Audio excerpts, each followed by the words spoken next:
the voice recording and the video. Okay? Cool. Yay. Okay. Hey, everybody. It's all three of us again. Hey. Hello. So it's been a while since the three of us did a podcast together. We've had some guests recently, and we've also done our individual stories. So we thought it was about time we all came together again, and what better time than when we're all in isolation? Yeah. This episode, we'll be bringing you some hints, tips, some home truths, a bit of all sorts really on what we've been doing, how we've been coping, and hopefully that might help you guys along the way too. So I suppose the first thing we should talk about really is how to look after your mental health during this. I thought it was be the best topic. Hannah, would you like to talk a little bit about that with us? Yeah. So obviously during this time there's a lot of emotions flying around, and I think some days are probably for other people better than others, and different people will be experiencing different things, so please don't think I'm forcing my opinions on you. This is obviously a personal thing of how I found it, but it's been a challenging time at times, and something that I found really helpful is to sometimes just allow some of the stuff that's coming through and try not to force myself to feel another way. At the beginning I felt a pressure to be completely upbeat and positive because I am quite vocal on Instagram and Facebook, but actually I decided that that wasn't necessarily the best way to be. So if I was having a down day, was to allow it, to work through it, understand why I was feeling that, and then try and make changes to help that kind of situation improve. Because a lot of the time, as we know, it's what ifs. It's the unknown at the moment that's causing this problem. We don't know when this is going to end. We don't know how it's going to affect us really. We don't really know the scale of what's truly going on. And it's that unknown. And as humans, we don't like it. So actually, sometimes a lot of the stuff wasn't even necessarily real stuff. Does that make sense? Yeah. Like worried about, what if this goes on for 6 months? What if this happens? What if this happens? So actually what I found was allowing the feelings to rise is a good one. Even though it's not particularly nice. And I don't mean sitting there and wallowing for days, but what I mean is don't try and push them away and be all, it's okay, when actually if inside you don't feel that way, it's okay to feel sad. It's okay to be, feeling, I guess, a little bit anxious or worried, but then going, okay, what's making me feel this way? It's this. What can I do right now to change that? And looking at, solutions, or talking to people as well, like yourself and other people around, and being honest about it has actually helped massively at the moment. And then switching off a little bit from social media, because there's a lot of people who've suddenly become are posting their own personal opinions on the situation, like this is going to be going on for months, or this is happening in this, when actually a lot of it isn't facts. Yeah. And that actually isn't necessarily fact, because all of a sudden you've got someone said it's going to be 6 months, someone said it's this, there's this amount. And actually what I found was limiting my time on things like Facebook and stuff like that really was a positive way to step away from it a little bit and go, do you know what?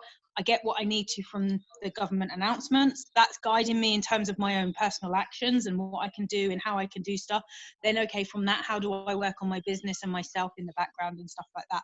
So those were things that I found has helped personally in terms of, keeping mental health at the forefront. And like I say, I think you guys probably say this as well. At the beginning, it was very much, oh my goodness. And then as it's got a little bit longer, it's not normal, but it's becoming more of a habit and a routine.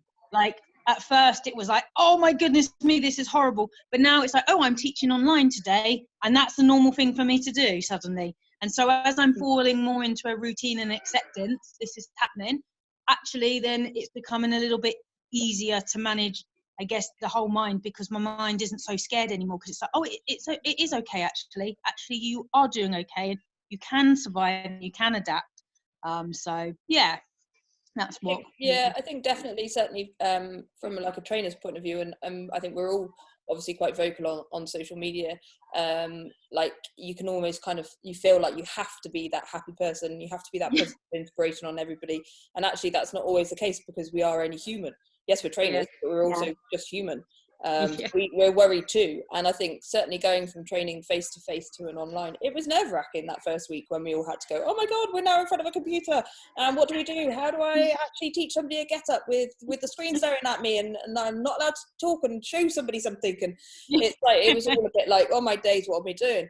And it's pushed us all outside our comfort zones as well. So it's I think certainly, I think all three of us have been quite real on social media. Like, this is who we are.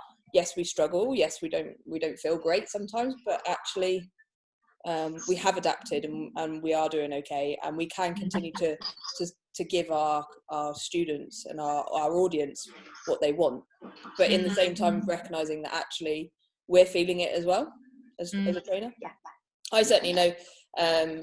I've kind of done a bit of reflection, I suppose, over the last week or so, and it's very much a case of like, I like to be organised, and I like to have things planned, as we all do, I'm sure, and like that unknown, that kind of uncertainty has been taken away from you, so you can't really go, right, I've got this holiday to look forward to, or I've got this weekend away to look forward to, or I've got this cert to train for, or I've got this course that I'm doing, and it's like, you can't have any of that. So for me, I was like, oh my, what am I doing? Like, I didn't like that at all. And then I kind of thought back, and I was like, hold on a minute, Ellie, you used to be like I don't know, I used to just get up and travel. Blimey, I got up and left Cardiff and just packed my car up and drove down to Barcelona and ended up living there for 2 years. I was like, you can do this. Like, it's okay not to know what's coming. You've done that before, do you know what I mean? So it's like, why all of a sudden now do you feel like you have to have that control? And I think since I kind of let that go and have gone, oh, okay, all right, this is what it is now. I can't really, you can be that kind of free bird again. Does that make sense?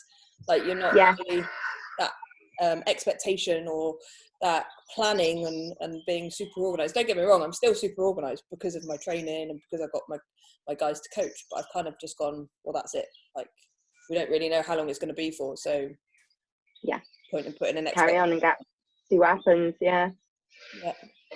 Yeah, definitely. It's funny because you both talk about routine and that change and stuff, and I think at first I didn't have a routine, and I think it was hard because actually the week before the lockdown, I was ill. So I was quarantined in my house before the lockdown, but without any routine or anything, because I couldn't work, I was quite ill, so I couldn't work or anything like that. And then I came out of that the other side and was like, right, lockdown, and I felt like it was all a bit and I think I found that first week really tough because I'd already been shut away from everyone, and then I was like told to be shut away from everyone for an indefinite amount of time, and I was like, oh god, this is hard. And in some ways it's been helpful that I've been ill because I felt better, but I couldn't go and see people because obviously I was self-isolating. So once I felt better, I'd started saying to people, well, should we try this Zoom thing out? Because it could be useful to us in the future anyway. So actually that week was the week that I started trialing stuff on Zoom, going into my studio, because it was just me in there, and leading the classes online. And that was really helpful, it turns out, for the fact that then obviously everything was shut anyway. So I did find that kind of useful, but hard as well. And I think it's been routine that's made a difference to that. So having people booked in and scheduled and trying to keep their schedules as the same as they were. Even like Kettlebell Club, I've still got 6 o'clock on the calendar. I mean, no one's booking into it, but it's still there if they want to. But everyone's still coming to 6:45 one, and then 6 p.m. in the evening. And because a lot of people are trying to work from home and look after kids and stuff like that, I think that's given them the same thing it's given me. It's like bookended the day, still having my PTs in the evening, and then having like afternoon where at the same time, which I wouldn't normally do, but at the same time, Mick and I have been taking Bert out for his walk. So it's like, I should say Bert's the dog. That was odd. He's not an old guy that would just take out for a walk randomly. But we have a habit of naming our dogs as old people. We had Doris beforehand, so it always sounded a bit like I was taking a little old lady out for a walk as well. But that's really helped, and I think routine has made a big difference. And then just being able to switch off as well, because then that routine says, this is working, this is not. And I try and move myself in the house, which is easier actually when it's warm, because I can go out in the yard or something like that. It's quite a small house, so moving to a different room is difficult. But just trying to find some way of separating. This is work, this is downtime. Because I think that's really difficult when you're in the same place all day. Yeah, very, very much so. I think you're right about the routine, and certainly I know from my guys that are coaching, like I've got my classes, so we've now started like morning mobility, we've got a lunchtime thing going on, a couple of different classes, then we've got our evening classes still, and Saturday morning classes still there. So it's like you say, it's that kind of structure that they can still follow, and the PT sessions are booked in as they would be normally, and I've still got a couple of 6 a.m. ones, because that's what their routine would have been, so that's what they wanted to keep. So I think it's really important, like, that you try and structure your day like you would if you were going to work normally. And if you had a commute into work, then use it to do a bit of exercise, get out for a walk in the morning, or do a quick half hour. There's so many classes online now, isn't there? You can just pick up a quick half hour yoga or HIIT or whatever you kind of floats your boat session, and use that as what you would have done for your commute time, as well as there's loads out there. It's just keeping, it's the same with food as well. So I've spoken to quite a lot of my guys that I coach with nutrition, is keeping your like food prep, do it exactly the same as you would if you were going to work. Like prep your meals, have your meal plans ready, because otherwise the temptation to just eat whatever, whenever is too easy, isn't it? Because you're at home. I've definitely experienced that. Yes, we know. I've eaten 3 of my kids' Easter eggs already. I've had to replace it 3 times. Do you know what I mean? Like, well, I mean, there's no, that's just greed. It's there. Yeah, babe. Normally in the evening I'm teaching and I'm out till 9 at night. Suddenly I'm not. And I think it's coming out of that adjustment period, though, isn't it? Because I do think the first week or two, everyone was just a bit like, what? Like, oh. And it was that adjusting to it, I mean, I had obviously my little one here for 2 weeks solid, and that was hard, because it was like I felt guilty because I wasn't giving her the attention all the time. But I still needed to run the business, still needed to work, because otherwise I'd be working till 1 a.m. if I didn't do the work in the daytime. So it's trying to figure out, all right, when she's here, how do I manage that side of it as well, and stuff like that. But I think now people are starting to come out the other side, not fully, because I still think it's difficult. And I still think, people are worried because of jobs have been lost and finances and stuff like that. So I'm not saying, the situation's fine, we've got online training now, don't worry, it's all good. But what I mean is people are starting to get their minds perhaps around what's happening. Does that make sense? It takes a long time for the body to adjust and to get into the new habits, doesn't it, at the end of the day? And we've gone, 3 weeks now coming up to 3 weeks of the tighter restrictions being in place. And people are starting to get around it. But then I also think as well, there's going to be a lot of people that are starting to go, okay, the reality's starting to set in. It might have been a little bit more fun at the beginning, because all of a sudden, then maybe not working because they're on the schemes but now all of a sudden they're sat in the house with not a lot to do. And so that side of it is going to start kicking in. So there's so many different branches to it, isn't there, in terms of what's happening and stuff. And I think I've seen that with my other half, because he's not working. He works in retail, and obviously the shops and everything are closed, and he's a lot of what he does is customizable stuff. People come into the shop, they ask for it there and things like that. So he's I think he's had to, in some ways it's been the same, because he always works from home, but then in other ways had to find things to do that keep him occupied. Our hallway looks amazing. I mean, it's just the decorating's been brilliant. But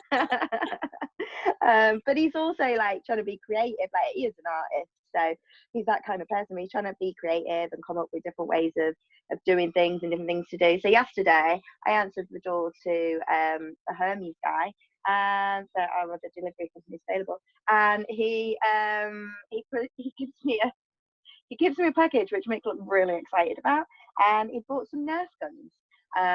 Obviously, I was then proceeded to be shocked with said Nerf guns. Thank you. But the reason he bought them was to do a custom paint job on them. And I thought, oh, that's a really creative idea. Oh, nice. Well, I suppose, Yeah. I think it's about finding stuff that kind of still makes your brain work, isn't it? That's what's hard. Yeah, definitely. I think, like you said, the novelty of obviously people who have been off work for a while now is going to start to kick in, and then like whereas we all kind of went, oh my god, quick, move everything online, and it's finding that routine. Like now, okay, a couple of weeks in, 3 weeks in, it's like, okay, what do I do now? And you've got to find what works for you, because there's no right or wrong way to deal with it at all. No. You've got to find that routine, and you've also got to find things, like you said, that keep your brain active. So it's all very well sat there going, oh, I'm bored. Well, there's so much you can do, like so much, whether it's stuff around the house, there's stuff online, reading, like there's like I've finished 2 courses in 3 weeks. And actually that's a really good point. And there's all those little things that you thought you were going to do and that you've never really got round to. And it, like for me, it was all my add-ons for the different courses that I've done in the past. So they were really easy for me to kind of fly through. And then I've got a couple of new ones which I've signed up to as well. But for me, it's like, and I'm not trying to be the over positive one here at all, but for me, it's about building. Like I still want to build not only my business and work, and obviously give everybody, my students, what I can, but it's about building me as well now. Like this is my time out. Like I don't really get much time like this to slow down and to actually do things for myself. So yeah, I think it's really important that you find something that you love and that's going to, you right there, Maggie? You find something that you love that's going to kind of make you think, make your brain work, make you like, motivate you as well. And not for business, not for work, just for you. I've actually taken to slowing down again, like you say, like exactly. Rest. I haven't rested since I started Stand Strong, which was July 2018. I haven't had a holiday. I haven't really had a day off of the business in a year and a half. And I've been flat out at the initial stages of this because moving the entire business online and creating the content as well for people to work on at home. But what I realized was actually, hang on a second, this is your opportunity to make a change to how your life is. Yeah. You were busy, you were tired, you were stressed out, and you didn't have much time for friends, family, for anyone. So now's a really good time to make space in your routine, in your daily routine for you. Whether that be sitting in the sun and taking a lunch break.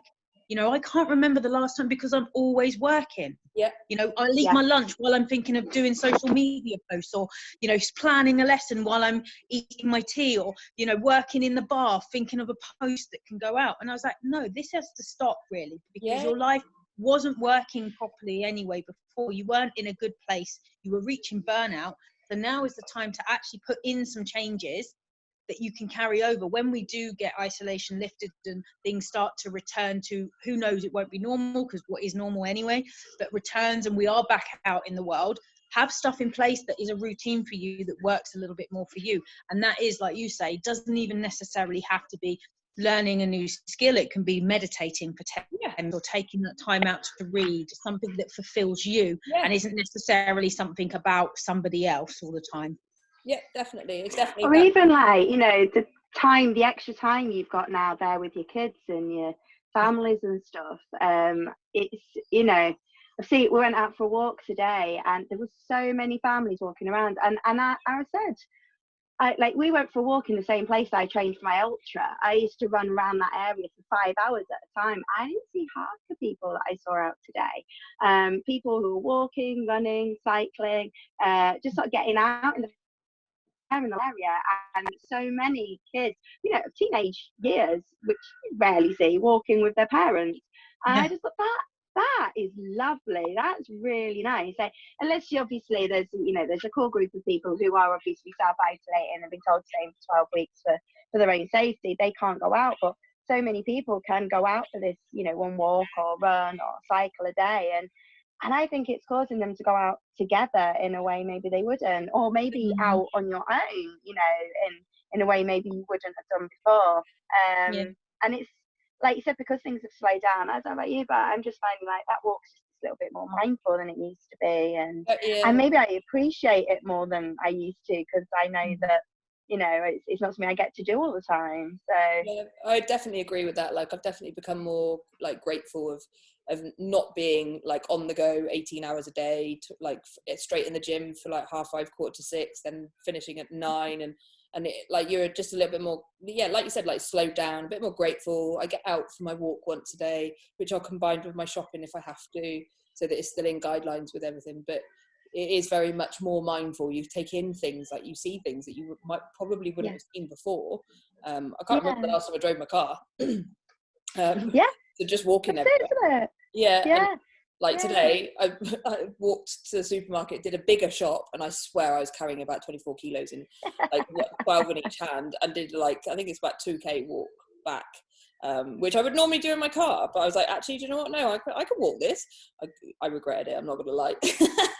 But it was exercise, and it got me moving. And even just walking like that, you take in so much more, and it is just that time to kind of reset and just chill.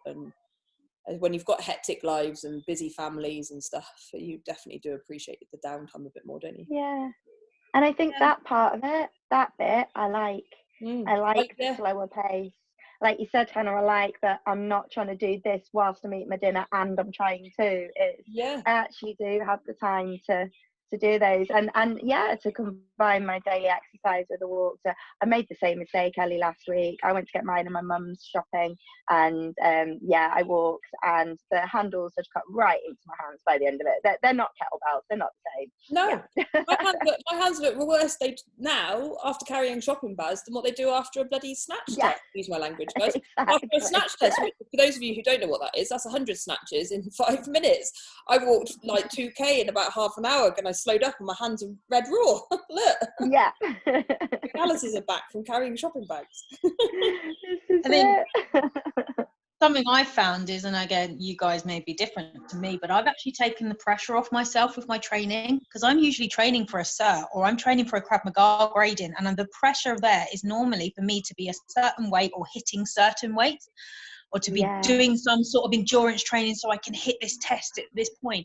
And all of a sudden, I'm training for myself again. Like, I'm actually going and picking up a bell to swing it because I feel like swinging it, not because I feel I should be swinging it because I've got a test coming up or something. And it's actually changed a little bit. I realised that my body, I train quite hard because of the stuff I do, being in the martial arts and stuff. So my body does take a bit of a hammering sometimes.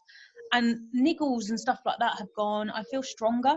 Like, I haven't been doing the big heavy lifts. Right, I've got quite a few kettlebells, as people know I've got a problem, but I'm greedy. I hoard kettlebells. But it's not been like, okay, you must be training for this. Does that make sense? And for me, because I was training for SFL, and unfortunately, obviously, my research, didn't get the lifts in time before the lockdown happened. So I was training for that for a while, and then the year before that it was SFG2, and there's always a Krav grading coming up or something, and it's just been nice to actually I don't know when that stuff's coming back. I'm going to maintain, like, don't get me wrong, I'm not going to lose it, but actually I'm not going to have to be in the gym or doing this stuff all the time. I can go back to just training for life again, which I hadn't done for a while. Although I understand the concepts and principles, when you do have, I know when I do have a cert or grading coming up, my focus is on that. I can't just not put the time in for it, because, otherwise, I wouldn't hit the standards. So I'm still training with the same, stuff in mind, making sure that my technique and stuff there, but it's not with that same, you must be doing these lifts on these days at this weight in order to hit this standard test in X amount of weeks, which has been quite nice. I think it's really really important, and I think that ties in nicely with some of our other podcasts as well, doesn't it? It's like like training and to celebrate what your body can do, rather than just putting it through its paces, because we've got all these certs and different things and gradings and stuff that we have to get done. And it's certainly been a message that I've kind of put across to my guys all the time, is that actually we should be moving because we can, and because we enjoy it. So taking that pressure off is definitely, I think it's definitely a good thing. I took the first 2 weeks of the lockdown, I was training, but I wasn't doing like following anything for myself. Like it was more because I was coaching online, so I was having to demonstrate stuff, and so you're constantly moving and constantly doing exercises and stuff. I didn't actually take any time out to do my own. This week has been the first week I've actually done that, and it might only be half an hour of swinging bells or pressing or some body weight stuff. But having those 2 weeks off, I felt like I've come back and I picked up the 20 and just smashed it out. I was like, what happened here? Like, it's definitely made me feel stronger. My body definitely thanked me for it, even though I was still moving. Like, it was just that kind of a bit more of a relaxed feel. Yeah, I rediscovered something I used to do, which is ballet, because the woman who runs these ballet bar classes nearby in Salford has taken them online, and I follow on Facebook because I've always fancied going along to her classes, but typically she obviously runs classes at the same time I run PT and such like, so I never had a chance to go, and because it's online, it's given me a chance to do it. So she runs it via Zoom. And actually she can't see you, so you can totally be in your pajamas if you want to. Not saying I am, but it's a possibility. And yeah, it's great. I actually discovered how much I enjoy doing that, and how much my body's remembered as well. I mean, I did do it for a lot of years, but I stopped 21 years ago, so it was a pretty long time ago, but I've really enjoyed that, just doing these classes. And I told some of my students about it, and they've been doing it too, the ones I know used to dance themselves and stuff. So we're all kind of rediscovering these other things that we can do as well now online. So it's not just training me that's the opportunity now, me training others it's the opportunity now. It's me having, that experience the other way around too, which has been awesome. I think that's like a really important message, isn't it? Like, we go back to what we were saying a minute ago, like find something you love. Like, if that's what you used to do, if you used to do ballet, go and do ballet. If you used to do yoga, go and do yoga. Take it again, like, find whatever it is. And there's no right or wrong, is there? Do you know what I mean? If you used to love HIIT training, then go and do HIIT training. Like, there's so much out there. But I think it's really important that we just continue to move, because it can become quite easy. But then also I think it's important to go, do you know what? Everyone else is doing that and I'm not, and I feel bad. Don't feel bad about it. If you don't do it, then don't feel bad either, because I think some people can kind of go the opposite way as well. It can be too much, can't they? They feel like they're under pressure because that's what everybody's doing. And actually, if you need a rest day, have a rest day. If you need that downtime, have some downtime. Yeah, and I think that's it though, isn't it? Like, there is no right or wrong way, and that's why a little bit I stopped on social media, because a lot of people were saying you should be doing this, you should be doing that, and I was like, well, hang on, that language is actually could be quite damaging for someone who suffers already with anxiety and shame. What the ways to phrase things are, this has really helped me. If you want to give it a go, it might help you with so and so, and actually then that takes away that, oh, I should be doing this and I'm not doing it, and oh my goodness, am I a lazy bad person? Yes, people have got more time on their hands now, but also people have got other responsibilities and things to deal with, the stress of having a kid around maybe 24 hours, or having their partner in the house that they're not used to, people have, or being on their own and not having that contact. So there's a lot of different, some people love their partners for an hour at a time, but all of a sudden they're sat next to them for 12 hours and they're eating that sandwich really loud, and you're thinking, I'm going to shut that sandwich somewhere in a minute, because you've been sat together for 12 hours, So, there's so many different things that people are, I had that conversation with someone the other day. They're like, obviously, if they carry on eating as loud as they're eating, there's going to be a war. And I was like, obviously, you two spent too much time together already. So, like you said, there is no right, it could be that your exercise is a half an hour walk to shop, getting your weekly thing, or a walk around the block, getting your daily exercise. And a walk is just as good as anything, it's getting you out and moving, isn't it? Or, things like that. So there is really, like you say, no right or wrong way, is there? I mean, I do think sometimes wallowing can be a negative thing if it goes on too long. Like, I know that I could have wallowed in self-pity the other week, because I was really like, oh, woe is me kind of day, and feeling very kind of sorry for myself. And I needed it for 1 or 2 days, but had it gone any longer than that, then actually it wouldn't have turned out too well. So I needed a couple of days, and then it was like, right, honey, you need to pull your socks up now and actually deal with this a little bit and stuff like that. So, but everyone's so different, aren't they? And I I hate to use that word, but that balance. I don't know, like, but it is about finding what works for you and what is that right balance of like, whether it's exercise, time with your partner, time with your kids, time on your own, whatever it is. And I think what Hannah said as well, actually, the way you said that is something for us to be aware of too, which is you were very self-aware about how you were feeling, and that it was okay to feel that way for a bit, but that you couldn't stay there. So it's having that self-awareness as well, isn't it, about where are my emotions, what are they doing, and to settle with that for a while, but also to know how you get yourself feeling better and back on track and more positive, and knowing what works for you that helps you to do that. I had an angry moment yesterday. I was trying to film something for someone, and Bert just kept jumping up. He's only 6 months. He's a little puppy. He's jumping up, and gets really bitey when he jumps up. And I was just like,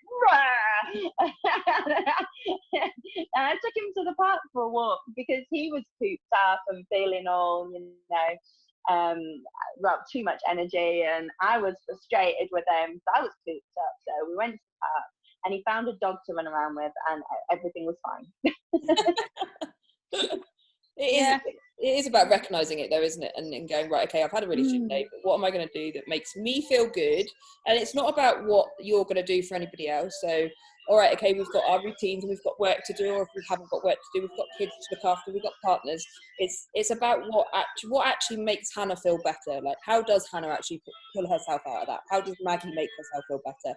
Obviously taking Bert for a walk so he doesn't bite you anymore is probably the best one, but like, what is it that makes me kind of tick? Like, if I've had a really crap day, and we've all been there, what is it? What do I focus on? And for me, 9 times out of 10, it's making sure I'm away from the screen. So switching off, like taking myself away from social media, taking myself away from my phone, and actually going and doing something that is a little bit more meaningful, like, and that has a bit of meaning for me, rather than scrolling through stuff that probably makes me feel worse, if I'm honest, sometimes. Yeah, and because everything's on the screen now as well, I think it's really important to have that downtime.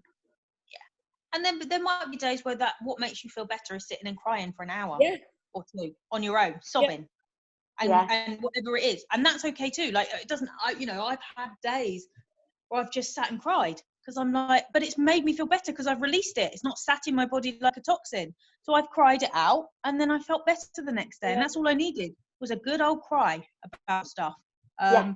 Or I felt angry, so I might, be like, right, okay, well, I'll go and do some shadow boxing and a little bit of, and then that's, so I think different emotions require different responses for me as well. There isn't a set way. Sometimes it has been, I feel really stressed. What am I going to do? I'm going to have a cider. Have some alcohol. That's what's going to make me feel better today. And you get a little bit tipsy. And then you're dancing before you know it around your front room to some random music, and you're having a whale of a time. You don't need the alcohol to do that anyway, but I'm with you on the alcohol. So I got my guys moving the other morning. I was like, right, it's a different type of mobility, put the music on, turn it up really loud, sing and dance and scream and move your body that way first thing in the morning. It feels amazing. Just saying. Not with alcohol first thing in the morning. Just really. What kind of coffee was it? Wow, Hey.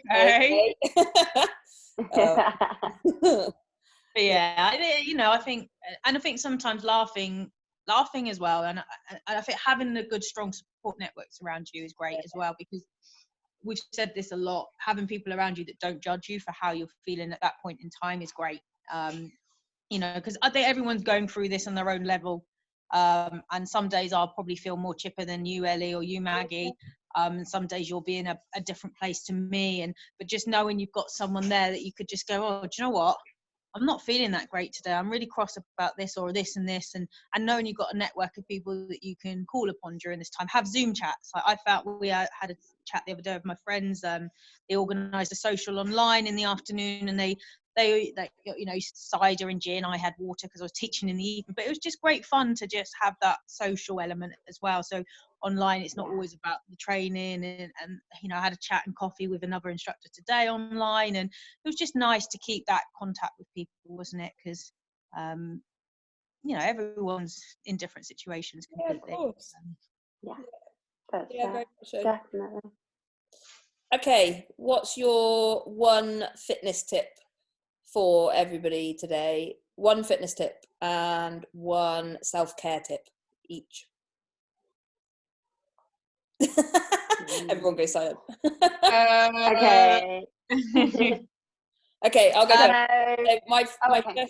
My first one, like self-care for me is a big thing. I've always kind of like shouted about it.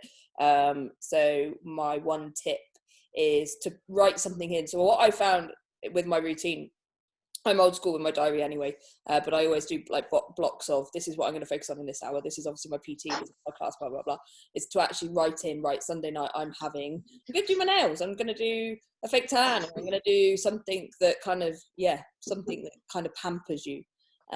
So my one self-care tip is to book something in like that, which is a bit of pamper time for you. And then my fitness tip is to try and hit some sort of movement. So whether it be tracking steps, like going for a walk or something, because I've got a couple of guys which are in the 12-week isolation, they're not allowed out.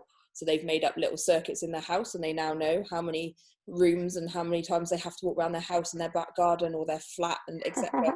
to hit 7,500, because that's a realistic amount now that we're all obviously stuck indoors.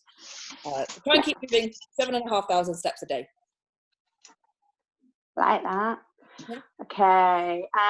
So mine would be, I think my fitness tip is adjust the way you think about doing things. So I put onto my timetable for my members little 15 minutes intervals of exercise throughout the day. So we have a stretch and flex, we call it, session, which is like stretching and mobility, and we do that in the morning at different times.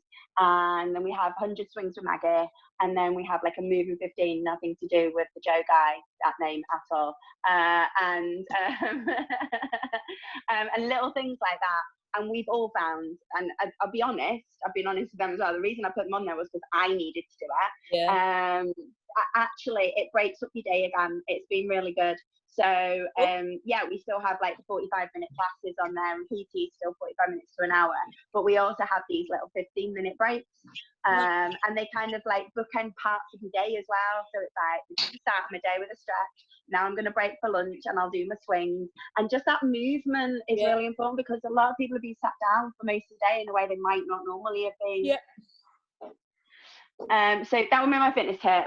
Just do kind of break for 10 or 15 minutes and do something like that, and have it planned in to do, whether that's because you've got a gym you're part of and they're doing something like that, join in with them, or just because it's something you can program into your day. And then my self-care thing would be, I mean, I think for me, so I would describe my self-care thing would be find something to read and read it that you know that is relaxing and fun. Now, not everyone enjoys reading, but whatever your equivalent is. So it might be sit down and draw, or sit down and just write or scribble or journal, or sit down and read, but something that involves your brain, but in a way, in a capacity that isn't work and isn't monitoring children and isn't exercise. So just kind of that relaxation, that different place your brain goes to when it's being creative in some way or another. Cool. Hannah? Cool. So my self-care would be to, I guess, allow yourself the feelings that are coming through.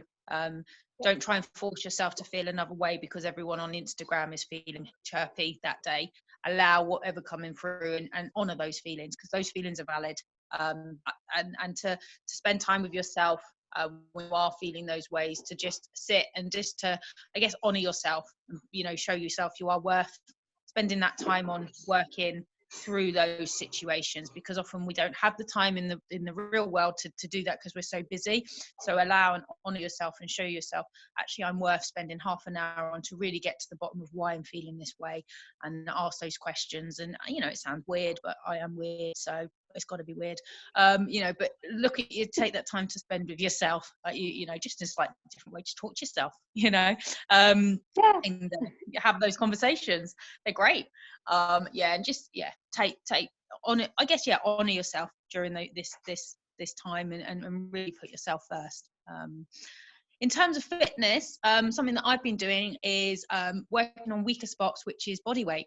I can't get to access some of the other stuff, but what I've taken to is looking at how I can perfect my body weight exercises while I'm around the house with less equipment, because actually body weight, if you can learn to create strong tension within your body from a body weight perspective, it has a great carryover for when we get back out to the fancy stuff, the barbells and the kettlebells and stuff like that. So taking time to really understand how to create tension, from how to breathe correctly, and just spending a little bit time on, I guess, the less fancy stuff, but really dialing back into that stuff for me has helped. And I know that some of my guys from classes have appreciated it. I've been giving them tips on things like press ups and stuff like that, because actually in class it's very fast paced and they feel they need to keep up with everybody else. Well, at the moment there's nobody else to keep up with but themselves, so a really good time to dial in some of those kind of skills that were perhaps missed or overlooked, or I don't want to be the last one doing the press up, so I better rush them out and do some bad press ups. So that sort of stuff is actually I found quite useful during this time, is really dial in those, let's get this engagement going, let's really kind of focus on some stuff. So yeah, that's my stuff really. Nice. I think we've all got very different but very valid little tips there, and they all kind of work well. We've covered all bases, I think. Definitely. Has anybody got anything else they would like to add before we sign off on this podcast? No, guess as always, if anyone's feeling stuck or they don't know where to turn, and I'm not just talking from a fitness side, but you do need somebody to talk to, as always, my door is open, and I've got Messenger and Instagram and stuff like that. If anything's resonated Tell with you, everybody your handles on Facebook and Instagram, Hannah.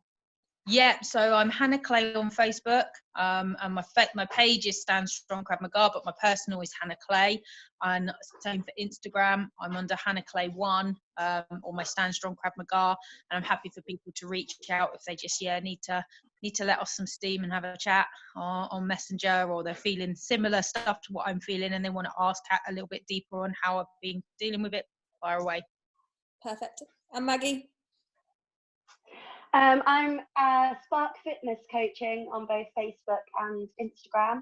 I'm Maggie Elliott on Facebook personally, and I'm also the Maggie Elliott with underscores in between each word, mainly because Maggie Elliott and any other form of Maggie had gone.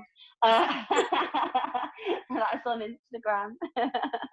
Perfect. And I'm obviously Ellie Crawley, and FeelFit UK on Instagram, and I think it's FeelFit Sport and Nutrition on Facebook.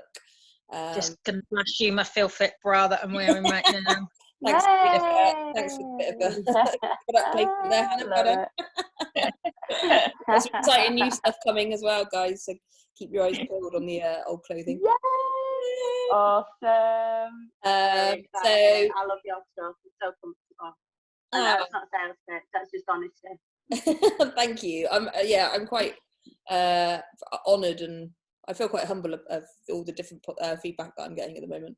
And I'm very lucky with the fact that I can still send it out as well. So if anybody is looking for some comfy work from home gear, guys, check it out. My FeelFit. Definitely the place. And it's sustainable. Yeah. And I think our consumer habits are definitely going to have to change after this. All this is happened. So yeah. Out. Anyway, we'll sign off. You guys stay online. I will stop everything else. But thank you ever so much for listening. I do hope it helps. I've got a couple of guests planned coming up, and I think Hannah and Maggie, you've had some suggestions as well. So keep your eyes peeled for the next podcast, guys. Yay! Yay! Thanks, everyone. See you. Bye.